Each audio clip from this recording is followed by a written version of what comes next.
Erik yo'lidagi qismatlar 9-qism Suriyadan chiqish 2015-yili 24-noyabr seshanba Türkiye chegara mudofaa kurashchi aeroplanlari Rossiyaning Soxoy belgilik bombardimonchi aeroplanini etib tushirayotgandan keyin Rossiya taraf buning ochiqini Türkiye taraf qo'llayotgan Bashar Asadga qarshi o'qituvchi guruhlarni bo'libmi Turkman tig'i yenidagi Bayır Buçaq Türkmenleri bilen Erkin Suriye armiyasiga qarashliq barliq qurolliqlarni vahshiylarcha bombardiman qilib chiqardi.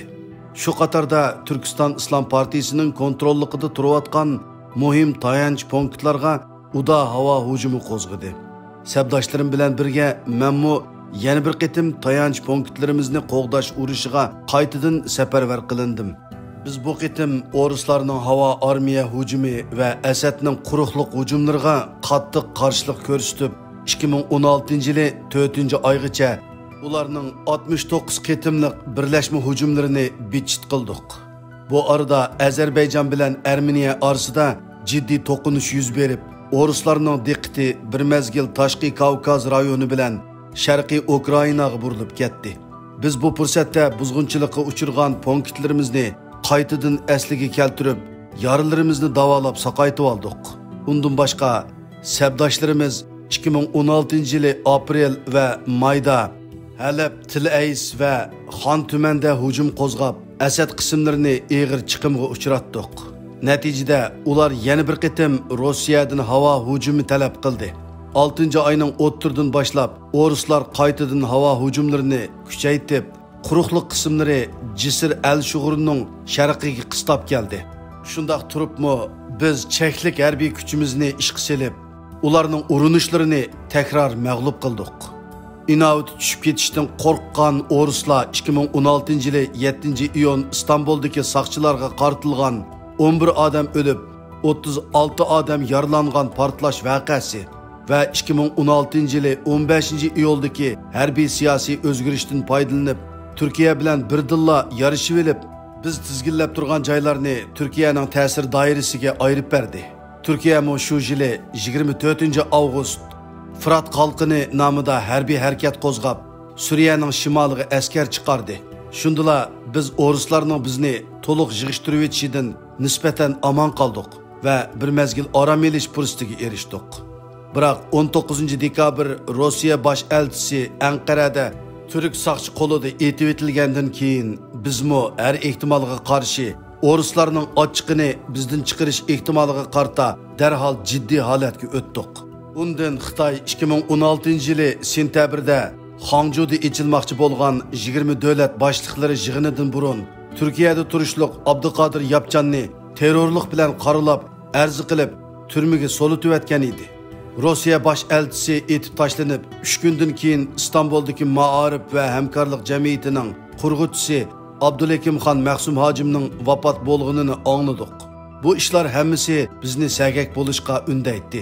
Baxtga yarasha bu qitimmo Erdo'g'an bilan Putin bevosita o'tirg'i chiqib, 29-dekabr Suriyada urush to'xtatishni o'rtaq qaror qilishdi. Şunun bilan biz birdilla Rossiya va Turkiyaning xohishi bo'yicha harakat qiladigan holatga qarab yuzlanishga boshladik. Ahvolimiz bayni Manas daryosi bo'yidagi ajdodlarimizdek bo'lib qilish oldida turadi.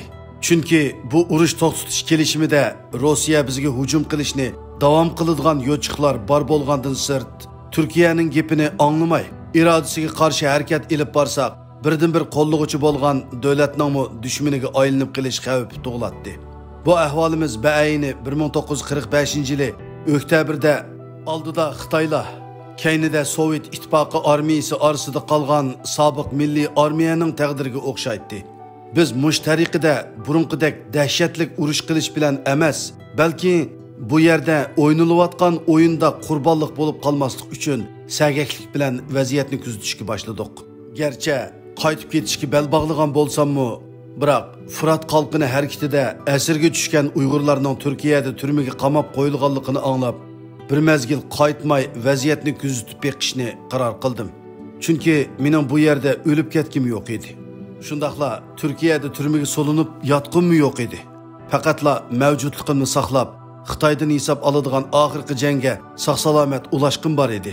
Şehit bo'lib, etilib o'lsammi yoki yetib o'lsammi, o'zimning ona vatanida o'lgim bor edi. Shundala ruhim orom tepib, ko'zim orqada qolmaydi. Biroq keyingi ahvollar bizga borgan sari foydasiz vaziyatga qarab taraqqiy qilishga boshladi. 2017-yili kirishi bilanla vatanimizda 2014-yildagi atalmış qattiq zarba berish degan aq terrorlikdan necha ming hasib kuchlik bo'lgan davlat terrorligi boshlanib ketdi. Xuddi oldin yozilgan filmning ssenariysiga o'xshashla. Bu qitimmo Xitoy bizning Suriyadagi mavjudligimizdan yana foydalanib ketdi. 2017-yili 1-mart, ya'ni atalmış Kunming voqeasining 3 yillik xotir kunida o'zini Uyg'ur deb olgan bir necha niqobliq Daesh qurolliqlarining Xitoycha tahdid nutq so'zlab, Xitoyda Changjang daryosidek qon oqizib, Uyg'ur musulmonlari uchun intiqom olamiz deb jar solgan videosi tarqaldi. Atsila Xitoy buni ko'ptirib va kengri tashviq qilib, Birlashgan Davlatlar Tashkiloti yig'inida o'zining Daesh va ba'zi tashkiloti tarafidan og'ir tahdidga uchraydiganligini pash qildi. 10-mart Xi Jinping atalmış Şinjangda 5800 kilometrlik odam sepili barpo qilib, atalmış bölgünçi ve terrorchi kuchlarning Sharqiy Turkistonga hujum qilib kirishidan qo'g'dinish kerak deb nutq so'zladi. 11-mart İsrailiya istixboroti Mossad Uyg'urlar haqida bir dokulat e'lon qilib, 10 minglagan Uyg'urlar Suriyada urushmoqda deb bildirlab, Xitoyga to'liq moslashib berdi. Qiziq yeri, Xitoyning Suriyada turishliq bosh elchisi 2017-yili 7-may Reuters agentligining ziyoratini qabul qilganda bu davlatdagi 5000 dan ortiq Uyg'urning har xil qurolliq guruhlar tarafda urush qilayotganligini aytgan. Turkiyadagi va boshqa davlatlardagi Uyg'urlar bu siyosiy suiqasdning oldi-keynini farq etib bo'lguncha Xitoy 28-mart hapila-shapila atalmış terrorlikqa ve diniy asabiylik qarshi turish qonuni ma'qullab 2017-yili 1-apreldan boshlab taki yil oxirigacha Uyg'ur xalqining barliq g'olliq shaxslarini tutqun qildi. 2018-yildan boshlab sohalar va kasblarga ayirib tutqun qilgan bo'lsa, 2019-yildan boshlab millat sifatida tutqun qilib 9 milyondek xalqimizni jazo lagerlariga solib elib, 3 milyondek ma'sum xalqimizni Xitoyning har qaysi joylaridagi turmalarga ilib ketib, ko'zdan yo'qotdi. Yuqorqi jiddiy o'zgarishlar menga qattiq ta'sir qildi. Xitoyning Suriyadagi Uyg'ur yigitlarini Rossiya, Suriya va Turkiya bilan birlashib yo'qotish xavfidan qutulish uchun janggohni tashlab, normal hayotimizga qaytib, mavjudligimizni saqlab qolishni tashabbus qiladigan holatga keldim. Men oldi bilan shu yerdagi Uyg'ur atamanlar va qo'mondonlar bilan ko'rishib, ahvolni ularga aytdim. Biroq ular dastlabda men qo'pol tegdi va meni qo'rqinchoq deb haqoratladi. Yana bir qism g'olliq askarlar meni diniy jihatdan kamsitib, og'ir dashnom berdi. Shundaqdimi voz kechmay, askarlar orasida ozroq bo'lsa-mu kallasi ishlaydigan va o'z xalqiga sodiq bo'lgan yigitlarga so'zlab yurib, ulardan yüzdek odamni qaytib chiqishga qoyil qildim. Oradan uzoq o'tmay, men degan yomon ehtimolliklar Xitoyning yuqori darajalik maslahatchilarining og'zidan maqtinib turib chiqishga boshladi. Texmi yomon bo'lgani shuki, 2017-yili 3-avgust Turkiya Tashqi ishlar ministri Mevlut Çavuşoğlu'nun Xitoydagi ziyorati jarayonida aytgan sezgir so'zlari yuqorqi Xitoyning maqtinib turib alayda tilga elishiga sazovar bo'lgan. Bu xabar tezla bizning bazımızga tarqilib, qattiq g'ulg'ul qo'zg'atdi. Shundala burun menga qattiq tekkan va og'ir haqoratlagan qarindoshlar mendan kechirim so'radi. Qaytib chiqishni xohlaydiganlarmi biroqli ko'payib, 5 oy burunqi 100 nafardan birdilla mingga yaqinlashib qoldi. Ularning bundaq tez o'zgarishiga sababchi bo'lgan ikki shum xabar tövendeki xabarlar edi. Birinci, Türkiye'deki nopozluq medialardan bo'lgan Anatoliya agentligi va Xabar Türk'te Türkiye Tashqi ishlar ministrining bayonotlari haqida mundaq deyilgan. Tashqi ishlar ministrimiz Çavuşoğlu Anqaraning butun kuchi bilan Turkiyadagi Jungoga qarshi kuchlarni bir taraf qilish uchun tirishchanlik ko'rsatganligini aytdi. Beijingda Xitoy mansabdoshi Wang Yi bilan muxbirlarni kutib olish yig'ini o'tkazganda diplomatiya ministrimiz Mevlut Çavuşoğlu mundaq dedi. Biz Jungoning bexatarligini o'zimizning bexatarligi deb qaraymiz. Mayli davlatimizda yoki rayonimizda bo'lsin, Jungoga qarshi har qanday passiv faoliyatlarga yo'l qo'ymaymiz. Çavuşoğlu Türkiye'nin bir Jungo siyasatini qo'llaydigan davlatlarning biri ekanligini bayon qilib, Beijingning Sham islom davlati Daeshga qarshi turishda qo'llangan choralarga yuksak baho beradiganligini bayon qildi. Çavuşoğlu'nun Beijing aloqasi davom qilayotganda Reuters agentligi Türkiye'nin Uyghur Türklerining bölgünçi tashkiloti bo'lgan Sharqiy Turkiston islom harakatini terrorlik tashkiloti deb e'tirof qilishini qaror qilganligini bayon qildi. Ba'zi nopozliq o'qitichi taratqular bu xabarga qarata mundaq analizlarni va savollarni sungan. Türkiye'nin Uyghur siyosati o'zgaryapti. Çavuşoğlu'nun Beijingdan kelgan uchurlari Uyghur Türklerining ümidsizlanishini keltirib chiqardi. Uyghur Türklerining huquqi uchun kurash qiladigan jasur Uyghur faoliyatchilar mundaq dedi. Türkiye Tashqi ishlar ministrining bayonlari bizni hayron qoldirdi va qattiq sarosimiga soldi. Jungoning maqsadi iqtisodiy besim orqali Uyg'urlarning siyosiy huquqini cheklash. Qandaqli bo'lmasin, biz Türkiye xalqining davomli biz bilan birga turishini umid qilamiz. Shoyun ismli yuqori darajalik mutaxassis Xitoyning popozi bayonlari. Suriya ishki urushida Jungo Rossiyaning aralashishidan keyin bo'libmi Halab ozod qilingandan keyin butkul vaziyat Suriya hukumatiga foydali yo'nalishga qarab taraqqiy qilishga boshladi.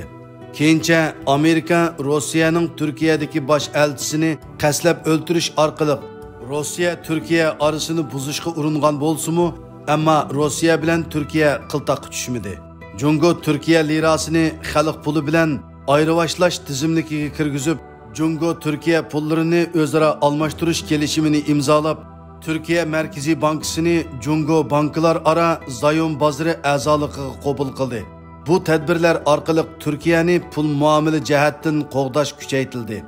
Rossiya Turkiyani neft turbi liniyalarining konkret manfaat taqsimotiga elib kirdi. Masalan, Rossiya Qora dengizdan Turkiya va Yevropaga tutishadigan ko'k jilg'i turbi liniyasini qurishga qo'shildi. Suriyadagi Shia turbi liniyasini o'zgartib, Turkiyani Shia turbi liniyasining Yevropaga ketadigan yana bir chiqish eg'izi qildi. Bu asosda Turkiya, Iran va Rossiya bilan birlikda Suriyaning shimolida to'qinishni pasaytirish rayoni qurishga qatnashadigan, bu rayonning tartibini o'rtaq saqlaydigan bo'ldi.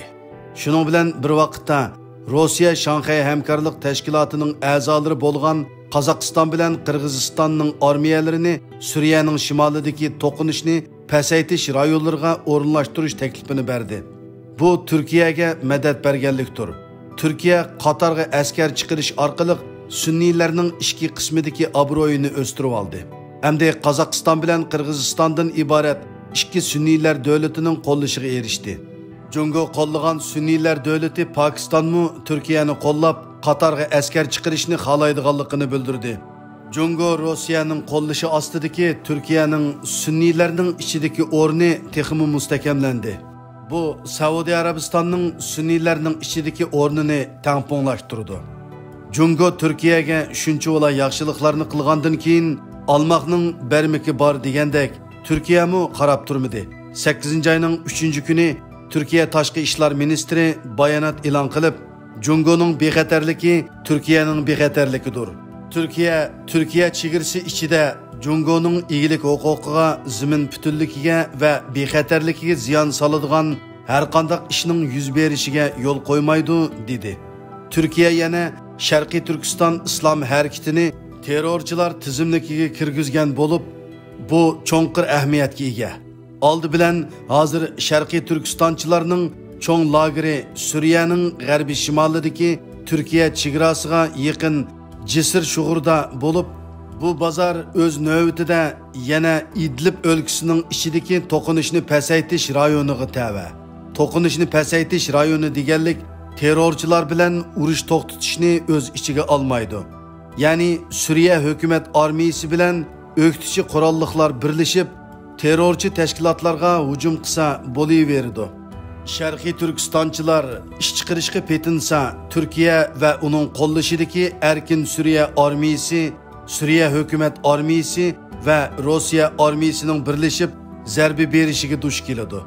Yavaşlık bilen fırsat kütüşünü xalıgan təqdirdimi Türkiye çigirsi içide Jungo'ga ziyanlıq işlerini təvirtelmeydi. Türkiye arkalık vataniga qaytishni oylamasımı boludu. Bu Şarkı Türkistançılarının Jungo çigirsiga qaytish yolunu kesip taşlagan bilen baraber. Şarkı Türkistançılar Türkiye'ni panah tartıp yo'lanchikka erishdik deb o'ylagan. Oqibatda o'zining akillari tarafidan rahimsizlarcha setib etildi. İkinchidan, Sharqiy Turkistonchilarning Türkiye tarafidan setib etilishi o'z navbatida yana Türkiye davlat ichidagi pan-turkizmning sharqiy kengayish strategiyasining oxirlashib qolganligining bishoratidir. Jungo Rossiya yetakchiligidagi Shanxay hamkorlik tashkiloti Türkiye'nin Saudi Arabistan'dan Sünnilerinin rehberlik hukukunu tartib elishini qo'lladı. Türkiye'nin sharqqa qarab kengaydigan pan-turkizm tushidin uyg'onadigan vaqti keldi. Chunki Shanxay hamkorlik tashkilotining qalqini Türkiye teshib o'talaydigan qalqon emas. Adiljon yuqorqi o'zgarishlardan keyin qandoq chekinib chiqish haqidagi ahvolini aslab shundoq deydi. Eng oxirgi ikki abzas mazmun hammamizning qattiq g'azabini qo'zg'adi. Biz her qitim qon berib, jon berib erishgan g'alba mevasi boshqalar tarafidan tortib olinganda biz hamisha nima uchun, kim uchun qon to'kkanligimizni anqira olmay qolamiz. Bu qitim shundoq bo'ldi. Nimali bo'lmasin, bu yerda cho'ng davlatlar orasidagi savdolikning qurboni bo'lib ketgandan fursat kutib, amaliy kuchni saqlab qolgan yaxshi. Bir mezgil munozir qilish orqali oxiri turkumga bo'linib Türkiye'ye qaytib chiqishni qaror qildik. Ba'zilar asirga tushish va taslim bo'lish yo'lini tutdi. Yana ba'zilar chegaradan o'g'irlikcha o'tib, talay sinash yo'li orqali qochib chiqishni qaror qildi. Menmo bir necha sabdishim bilan birga Erkin Suriye armiyasi kontrol qilayotgan chegaradan Türkiye tavasiga qaytib chiqqan. Türkiye chegara mudofaa qismlari 2016-yil 29 dekabrdagi urush to'xtatish kelishimining ro'yi bo'yicha Daesh'ga qatnaşkan Uygurlarni tutib turish o'rniga qamagan bo'lsa, o'zlari qo'llab kelgan Erkin Suriye armiyasi, Türkmen fidoyilari va Turkiston Islom partiyasiga tava bo'lib, Asadga, Rossiyaga, Daesh'ga va Kurdlarga qarshi jang qilgan Uygurlarning barmoq izini elib, bir qism rasmiyatlarni o'tab bo'lgandan keyin ularni Qaysariy ichida o'rlashtirgan. Ba'zilarining Istanbulda turish talabiga qo'shilgan. Shunda qilib 2017-yili sentyabrdan boshlab 2018-yili iyulgacha bo'lgan bir yildak vaqt ichida mingdan ortiq Uyg'urlar halokat jilg'isidan sog'-salomat qaytib chiqdi. 2018-yili iyuldan keyin Turkiyaning tashqi ishlar siyosatida yana o'zgarish yuz berib, qaytib chiqadiganlarning yo'li qiyinlashdi. 2019-yili 9-oktyabr Türkiye armiyasi Afringa kirgandan keyin Suriyaning shimolidagi Asadga qarshi guruhlarning mavjudligi Türkiyening chegara bexatarligi uchun muhim bo'lg'achqa, bu joylarda davomli turib qolish imkoniyati tug'ildi. Shuning bilan qaytib chiqish ishi asosan oxirlashib qoldi. Menmo boshqalarga o'xshash salomat qaytib chiqib, barmoq izlarimni berib, rasmiyat o'tgandan keyin Anatoliyaga o'rnashib, bu yerdagi yangicha hayotimni boshlab ketdim. Adiljon utuqliq chekinib chiqib, Türkiye bexatarlik qismlari va terrorlikqa qarshi turish organlarining baholash tekshirishidan o'tgandan keyin Türkiye'dagi normal hayotini boshlagan. U dal vaqtida Suriyadan chekinib chiqqanligidan so'yingan. Chunki u qaytib chiqib uzun o'tmay Rossiya terrorchilarni tozalash bahonasida Idlib va Latakiyani uzluksiz bombardimon qilib, her qaysi o'qituvchi guruhlarning nurg'un qurolliq xodimlarining beshiga chiqqan. Uning ustiga Amerika boshliq g'arb ellarining Daesh'ga qarshi urushni oxirlashtirib, chekinishimi ularga aks ta'sir ko'rsatgan. Hisobda ular o'ruslarga tashlab berilgan o'ljiga o'xshab qolgan. Bundaq chaqda ular kallasini obdan ishlatmasa, tezla siyosatning qurboniga aylanib, yo'qolish bilan badal to'laydi. Her halda Adiljonning tavsiyasi bilan vaqtida sog'-salomat qaytib chiqalgan tang tushlari uningga ko'p rahmat aytgan. Adilcan ve onun sevdaşlarının hikayeleri tehi tügümedi. Ularning tillarda dastan bolgudek, kelgüsü Uyg'urning ballarga avlodma avlod hikoya qilgudek olamshumul kechirmishlari tehi to'liq bayon qilingani yo'q. O'zlari bilan yurakni titratgudek ajoyib sarguzashtlarni, odam ishongusiz rivoyat xarakterlik voqealarni, o'chmas muhabbat va qisos o'tini billa elib yurgan bu azimatlar vatan uchun jeni bilan kurash qiladigan haqiqiy minutlarni kutib yashamoqda. Ularning talabi bilan bu hikoyani hozircha mush yerda oxirlashtirishga majbur bo'ldik. Navbatda Adiljanning sabdoshlaridan, qo'l-putlari miyib bo'lganlardan boshqalar Turkiyada normal hayotini davom qilmoqda.